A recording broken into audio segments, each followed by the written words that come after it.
Good morning. In the first place, I want to thank the Supreme Court of Chile, in concrete to Mr. Munoz for his invitation. I've been asked to be brief,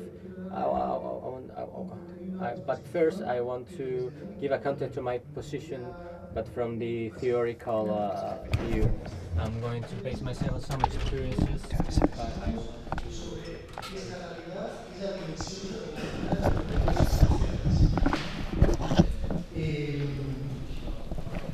Yo soy fotógrafo y presentar preguntas, así que imagino que entre todos podemos ir respondiendo, especialmente cuál es la interior total. La primera pregunta básica es ¿cuál debe ser el rol del Poder Judicial en un mundo globalizado? Es una pregunta, yo creo, con mucho contenido. ¿Y qué se entiende también, en definitiva, por esa función tradicional que es juzgar y hacer ejecutar lo juzgado en un mundo globalizado? En segundo lugar, otra pregunta importante que va a ser transversal a mi exposición es si el Estado solo se proyecta internacionalmente a través del Poder Ejecutivo o puede o debe haber algún tipo de relacionamiento internacional también a partir de otros poderes del Estado, como el Poder Judicial. Y por último, en este mundo globalizado, cómo dar un mejor servicio de justicia de forma eficiente y oportuna. En definitiva, voy a hablar de este nuevo fenómeno, yo lo llamo diplomacia judicial, se habla también de cooperación judicial, este neologismo que en cierta manera habla de algún tipo de proyección más allá de la mera cooperación judicial tradicional. Se habla también de un nuevo trato que deben tener los poderes judiciales a nivel internacional o de alguna nueva corresponsabilidad leal de los poderes judiciales en el marco del sistema de separación de poderes. Pero también junto al concepto, cuáles son sus retos y problemas, cuáles son sus tendencias. Y les quiero llamar la atención a un tema en el que yo estuve presente hacia el 2008. La Unión Europea estaba negociando un acuerdo de asociación con Centroamérica. Y una de las propuestas centroamericanas fue la siguiente. Si este acuerdo establece un sistema institucional a través de reuniones de presidentes, de parlamentarios, de sociedad civil, empresarios, sindicatos, ¿cuál debe ser el sistema de solución pacífica de controversias? Mucha gente se planteó, obvio, el arbitraje. ¿Habrá alguna duda?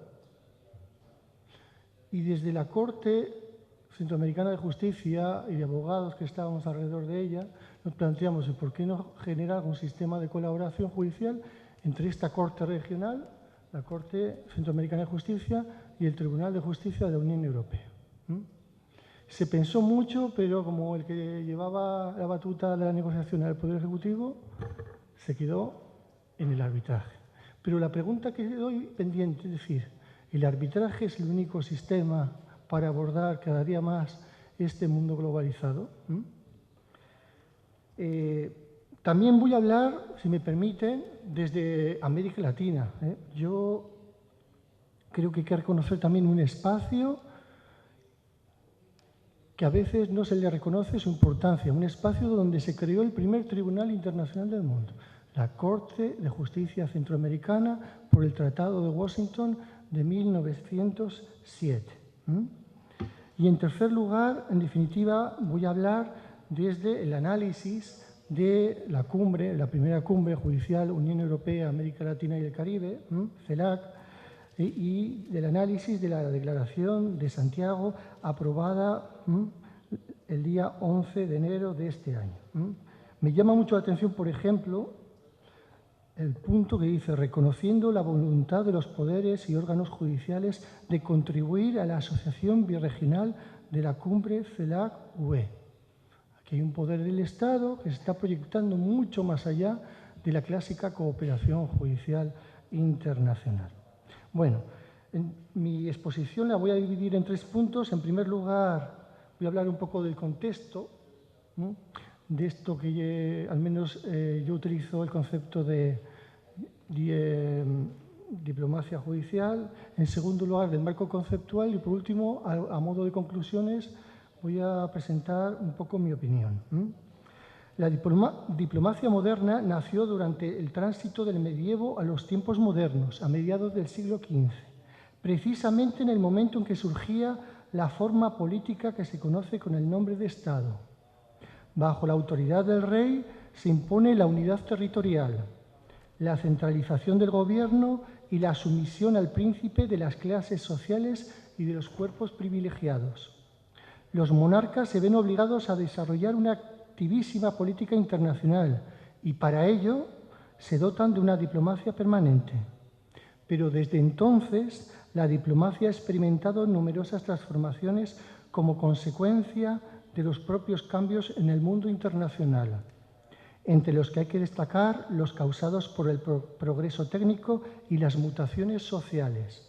Los instrumentos clásicos de la diplomacia, las cancillerías, las embajadas, no pueden abarcar, en mi opinión, por sí solos los múltiples canales de intercambio que ofrece la compleja y variada realidad internacional de nuestros días.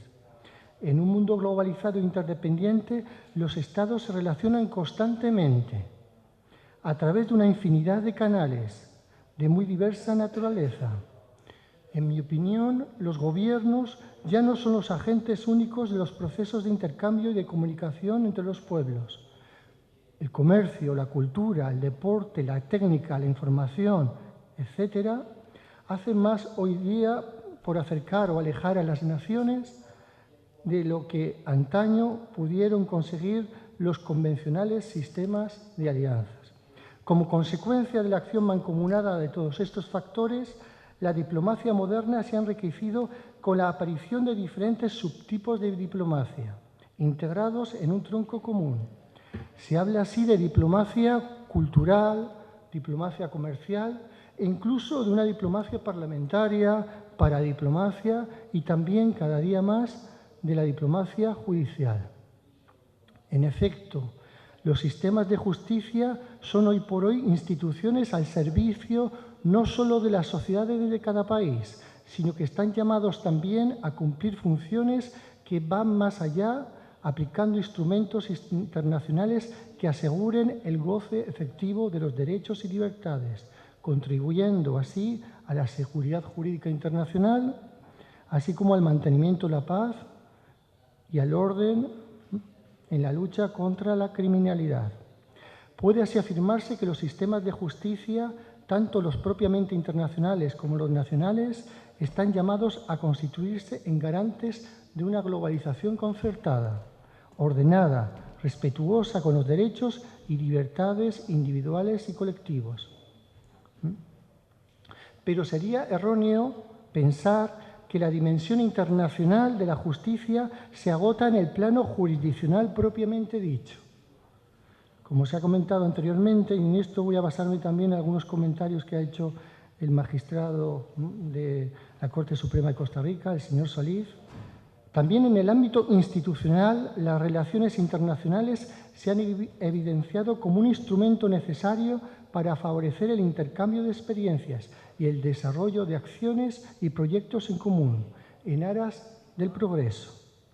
Los desafíos en el sector justicia que debe enfrentar requieren que las instituciones no permanezcan aisladas, encerradas en sus clásicos contextos territoriales y competenciales, en una suerte de autarquía institucional.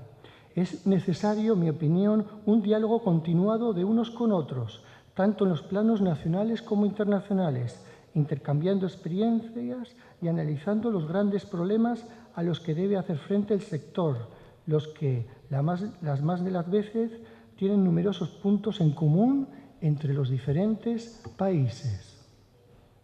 Bueno, y aquí llamamos diplomacia judicial, en un sentido amplio, contempla las actividades que los poderes judiciales están cada día realizando en el plano internacional. Tiene otras miradas, cooperación judicial internacional, pero en un sentido amplio, como se ha comentado anteriormente, diálogo judicial internacional, la dimensión internacional de los poderes judiciales, y comprende un conjunto de relaciones e interacciones entre dichos poderes judiciales, tribunales nacionales y extranjeros, con miras a la mejora de la acción jurisdiccional ante las nuevas realidades producidas por la creciente interdependencia. Como se ha comentado en estas sesiones, se basa en primer lugar en la reciprocidad, en segundo lugar en la confianza mutua, en tercer lugar en la existencia de una progresiva armonización legislativa y judicial, reflejo todo ello de un sistema común de valores y de un mismo nivel de respeto a los derechos humanos. La diplomacia judicial debe por ello seguir fortaleciéndose a nivel tanto jurisdiccional como institucional. En el ámbito jurisdiccional es necesario consolidar y desarrollar los mecanismos ya existentes que faciliten el trabajo en el marco de los procesos con conexiones internacionales. Pero en el plano institucional, las redes judiciales internacionales deben cumplir su función y potenciar el desarrollo de proyectos en común, capaz de dar una adecuada respuesta a los numerosos desafíos que la justicia enfrenta, así como intercambiar experiencias y buenas prácticas que redunden en la mejora de la eficiencia, la comunicación y la imagen del servicio público de la justicia. Asimismo, es necesario partir de la base de que la independencia de los poderes judiciales no debe ser un obstáculo para establecer una adecuada colaboración y coordinación entre los diferentes poderes del Estado. En efecto, una buena parte de los grandes retos que deben ser enfrentados precisa de acciones coordinadas de los diferentes poderes del Estado.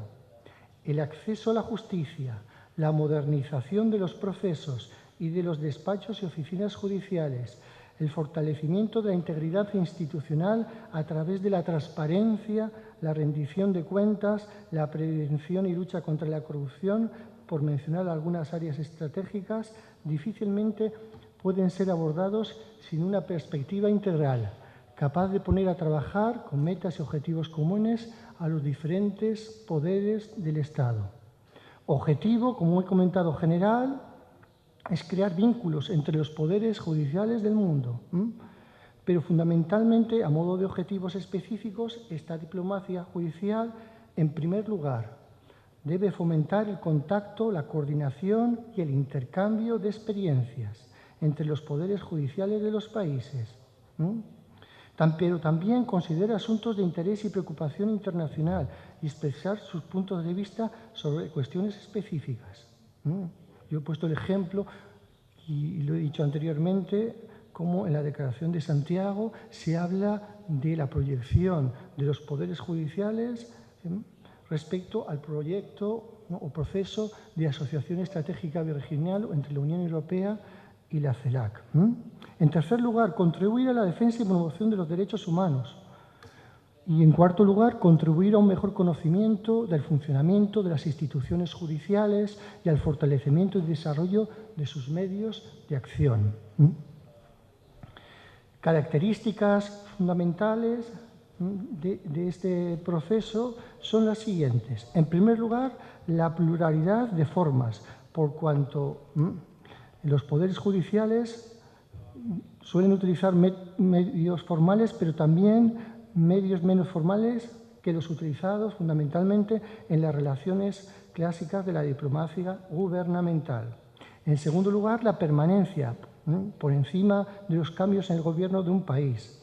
En tercer lugar, la complementariedad, la diplomacia judicial auxiliar a la diplomacia clásica del Ejecutivo, con la que debe cooperar, sin olvidar, por cierto, que al Ejecutivo corresponde la dirección de la política exterior. Preventiva, por su compromiso con los principios e ideales democráticos, por contribuir a la paz en el mundo, la defensa de los derechos humanos y del Estado de Derecho. Diplomacia como medio, porque el fin último de la Administración de Justicia es el servicio a sus ciudadanos. Y, por último, una diplomacia que va a utilizar tanto técnicas que se suelen llamar, al menos en el ámbito académico, negativas como positivas. Negativas son aquellas que permiten la eliminación de cualquier tipo de barreras en el ámbito de la cooperación judicial internacional y positivas, ¿no? Y esto es lo importante, elaborar, si quieren, proyectos comunes que vayan más allá de la eliminación de las propias barreras. Modalidades de esta diplomacia. En el transcurso del tiempo, la diplomacia judicial, al vertebrar toda esta cooperación y concertación entre los poderes judiciales, ha desarrollado sus propias instancias, normas y protocolos de interacción. Se trata de un sistema complejo y dinámico que, a lo menos, en mi opinión, comprende 3 niveles. En realidad, los 2 primeros son importantes. El primer nivel es el jurisdiccional, llamado también de cooperación judicial internacional, auxilio judicial. Aquí meteríamos todo aquello que tiene que ver con las extradiciones, comisiones rogatorias, reconocimiento y ejecución de sentencias extranjeras, etc. Pero más allá de este nivel jurisdiccional, tenemos un nivel institucional, que supone los foros de encuentro institucional, la coordinación, el diálogo, el intercambio de información, de experiencias, buenas prácticas, de modernización y, sobre todo, de creación de redes judiciales internacionales. Y, por último, yo también entiendo que es una modalidad de diplomacia judicial, es la coordinación, cooperación, concertación de los poderes judiciales con este aumento exponencial de tribunales o cuasi tribunales internacionales, tanto a nivel regional como a nivel universal. Ejemplos los tenemos todos en la cabeza: la Corte Internacional de Justicia, la Corte Penal Internacional, en otros ámbitos las Cortes de Derechos Humanos, los tribunales regionales de los procesos de integración, el Tribunal de Justicia de la Unión Europea, el Tribunal de Justicia de la Comunidad Andina, la Corte Centroamericana de Justicia, etc. En este contexto sí que me gustaría destacar 2 aspectos principales: el tema del diálogo judicial y la aparición de todas estas redes jurídicas transnacionales. Y lo quiero destacar porque ambos términos sí que han sido objeto de investigación académica. Al menos yo he podido descubrir 2 autores. Respecto al diálogo judicial, ¿qué decir? Slaughter propone una tipología de la comunicación transjudicial en 3 vertientes. Él hace una clasificación en primer lugar, de comunicación horizontal, que se produce entre las cortes de igual estatura nacional o supranacional. También va a haber sistemas de diálogo judicial de tipo vertical entre los tribunales nacionales y los tribunales internacionales, supranacionales, etc. Y en tercer lugar, la comunicación vertical horizontal en aquellos casos en que ambos tipos de comunicación, vertical y horizontal, pueden derivar diversas combinaciones. El autor va diferenciando, etc. Pero junto a ello hay otro autor que yo creo que es interesante conocerlo, que es Meinherr-Ritz. Señala que la idea de las redes judiciales, en el fondo, corresponde a 3 tipos básicos. En primer lugar, señala que existen redes ya actualmente de información judicial, como las redes de Cortes Supremas, que tienen por objeto la producción y el intercambio de información y de ideas. Pero junto a las redes de información judicial tenemos redes de aplicación judicial. Y por último, señala también que hay redes de armonización, fundamentalmente pensando en la armonización de los proyectos, de las legislaciones, etc. Junto a esto, ejemplos tenemos muchos, y yo quiero destacar en primer lugar lo que estamos construyendo. Este foro de presidentes de las Cortes Supremas, de la Unión Europea y de la CELAC, de América Latina y el Caribe, que se conformó, se constituyó a partir de esa primera cumbre judicial celebrada en Santiago de Chile. Y quiero destacarlo fundamentalmente porque quiero hablar de este proyecto de Asociación Estratégica Regional, destacar eso, qué había detrás de este proyecto. Era un proyecto, en definitiva, de ambas regiones, no solo de los poderes ejecutivos, nunca se planteó así, sino un proyecto global que incorporara a todos los estados, a todos los actores, a todos y quienes los poderes, sectores de actividad, etc. Un proyecto en que los poderes judiciales siempre lo miraron de una forma distante, yo creo que normalmente por desconocimiento, y que su fin fundamental era generar un proyecto común de desarrollo y globalización concertada. Y desde este ámbito, el poder judicial de ambas regiones entiendo que no se puede sustraer. Se fueron generando diferentes instituciones, las cumbres de jefes de Estado, la Asamblea Parlamentaria Euro-Latinoamericana, a nivel, si quieren, más ejecutivo, la Fundación Euro-Latinoamericana y Caribeña. Ahí hay un órgano que igual habría que explorar como apoyo técnico, que se llama así la Fundación Euro-Latinoamericana y Caribeña, pero también un mecanismo jurídico. Este proyecto estaba basado en tratados internacionales, que son los llamados acuerdos de asociación de la Unión Europea con los diferentes estados o subregiones, por ahora, del espacio latinoamericano y caribeño. Y, cómo no, un proyecto basado en valores comunes. Junto a ello, otras experiencias ya comentadas, la Cumbre Judicial Iberoamericana, Eurojust, Iberred, la Red Judicial Europea, UNASUR Judicial, el Consejo Judicial Centroamericano y del Caribe, etcétera, ¿no? Pero también habría que incorporar las diferentes redes, no a nivel de las autoridades, sino a nivel de los propios magistrados de los diferentes estados. Yo creo, por ejemplo, a nivel latinoamericano, la Federación Latinoamericana de Magistrados, la Red Latinoamericana de Jueces, etcétera, como un modelo también que en la base también está contribuyendo a este proyecto de cooperación, si quieren, judicial internacional. Ventajas, en mi opinión, de las mutaciones por la acción combinada de múltiples factores. La diplomacia judicial se configura como un instrumento de especial utilidad para fomentar las relaciones de amistad y cooperación entre los pueblos y como un complemento ideal de la diplomacia clásica, a la que no pretende en ningún caso disputar la función esencial y tradicional. La diplomacia judicial no debe, por tanto, contemplarse con recelos o reticencias, sino que ha de ser comprendida y estimulada porque es sino un medio novedoso e idóneo puesto al servicio de los Estados para facilitar el diálogo entre los mismos a través del continuo intercambio de ideas y de búsqueda de soluciones comunes.